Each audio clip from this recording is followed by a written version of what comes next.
पारदर्शक कारभाराचे आश्वासन देत सत्तेवर आलेल्या खोपोली नगरपालिकेतील सत्ताधाऱ्यांच्या कार्यपद्धतीवर आता गंभीर प्रश्न उपस्थित होत आहेत। सर्वसाधारण सभांना पत्रकारांना उपस्थित राहण्यास बंदी घालण्यात आली असून सभेत घेतलेल्या निर्णयांची माहिती दुसऱ्या दिवशी पत्रकार परिषदेद्वारे देण्याची पद्धत सुरू करण्यात आली आहे। मात्र या पत्रकार परिषदांसाठीही पत्रकारांना निमंत्रित केले जात नसल्याची बाब समोर आली आहे। याशिवाय नगरपालिकेच्या माध्यमातून घेतले जाणारे महत्त्वपूर्ण निर्णय, विकास कामांचे उद्घाटन किंवा विविध कार्यक्रमांची माहिती देखील पत्रकारांपर्यंत पोहोचवली जात नसल्याचा धक्कादायक प्रकार सुरू असल्याची चर्चा आहे।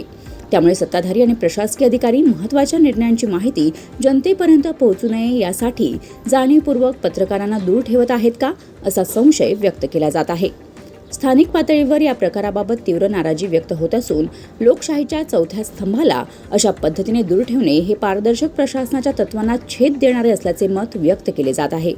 दरम्यान सत्ताधारी लोकप्रतिनिधी विकास कामांपेक्षा सोशल मीडियावरील रील्स स्टार बनवण्यात अधिक व्यस्त असल्याची टीका होत आहे। दुसरीकडे विरोधी पक्षातील नगरसेवकही या गंभीर विषयावर नरमाईची भूमिका घेत असल्याने आश्चर्य व्यक्त केले जात आहे। त्यामुळे शहरातील नागरिकांमध्ये सत्ताधारी आणि विरोधक या दोघांविषयीही प्रश्नचिन्ह निर्माण झाले आहे। Bureau report, news 46, Raigad, Khopoli.